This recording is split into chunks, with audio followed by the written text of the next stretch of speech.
इस वीडियो के बाद आप फ्लोट सीएसएस प्रॉपर्टी को एक्सप्लेन कर पाएंगे और फ्लोट सीएसएस प्रॉपर्टी को यूज करके वायर फ्रेम क्रिएट कर पाएंगे।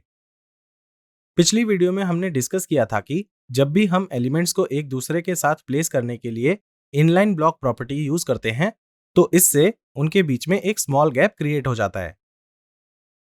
हमने इसे फिक्स करने का सॉल्यूशन भी डिस्कस किया था, पर इस सॉल्यूशन को वेब डेवलपर कम्युनिटी फॉलो नहीं करती है क्योंकि ये एंटायरली रिलायबल नहीं है। तो चलिए वायर फ्रेम क्रिएट करने का दूसरा मेथड देखते हैं, that is by using float CSS property.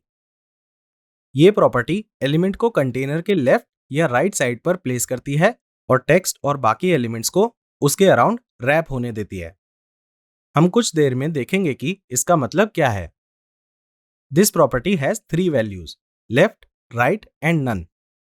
किसी भी एलिमेंट के लिए फ्लोट की डिफॉल्ट वैल्यू नन होती है। इसका मतलब है कि एलिमेंट फ्लोट नहीं करेगा और नॉर्मली बिहेव करेगा। चलिए इस कोड की हेल्प से समझते हैं कि फ्लोट प्रॉपर्टी कैसे काम करती है। यहां पर हम देख सकते हैं कि एक मेन कंटेनर है और उसके अंदर 2 एलिमेंट्स हैं। Now for the div element with class equal to abc हमने फ्लोट की वैल्यू राइट सेट की है और साथ में हाइट, विड्थ और बॉर्डर को भी सेट किया है। अगर हम आउटपुट देखें तो हम ऑब्जर्व करेंगे कि फ्लोट वैल्यू को एज राइट यूज करके div एलिमेंट कंटेनर के राइट साइड पर प्लेस्ड है और टेक्स्ट उसके अराउंड रैप्ड है। अब इस कोड को अपडेट करते हैं और मेन कंटेनर में कुछ और div एलिमेंट्स को ऐड करते हैं और उन्हें अलग अलग फ्लोट वैल्यूज असाइन करके उनका आउटपुट चेक करते हैं। तो कोड में हम देख सकते हैं कि हमने 2 और div एलिमेंट्स को ऐड किया है apart from a div element and paragraph element जो पहले से ही हमारे कोड में प्रेजेंट थे।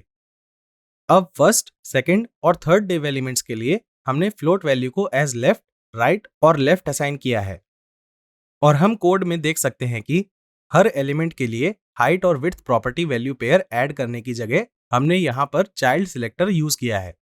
अगर आप भूल गए हैं कि चाइल्ड सिलेक्टर क्या थे तो आप इस मॉड्यूल के टॉपिक 2 पर जाकर देख सकते हैं। चलिए आउटपुट को चेक करते हैं।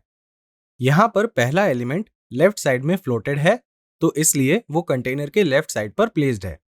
दूसरा एलिमेंट राइट साइड में फ्लोटेड है तो इसलिए वो कंटेनर के राइट साइड पर है। तीसरा एलिमेंट भी लेफ्ट साइड में फ्लोटेड है तो वो लेफ्ट साइड की तरफ शिफ्टेड है जब तक वो दूसरे फ्लोटेड एलिमेंट को टच नहीं करता, जो इस केस में हमारा पहला एलिमेंट है, और टेक्स्ट सारे फ्लोटेड एलिमेंट्स के अराउंड रैप्ड है।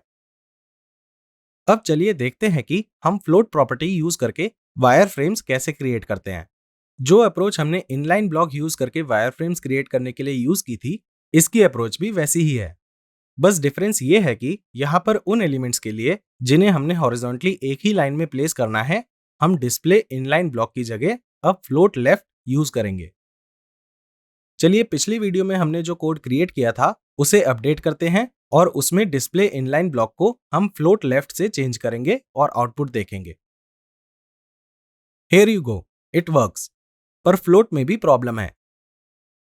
यहां पर हमारे कोड में हमने पेरेंट div एलिमेंट की हाइट एक्सप्लिसिटली मेंशन की है, पर उन केसेस में जहां पर हम पेरेंट एलिमेंट की हाइट एक्सप्लिसिटली मेंशन नहीं करते हैं और वहां सिर्फ फ्लोटेड एलिमेंट्स होते हैं, ऐसे केसेस में पेरेंट एलिमेंट की हाइट कोलैप्स होकर 0 हो जाती है, even if its floated children have some definite height.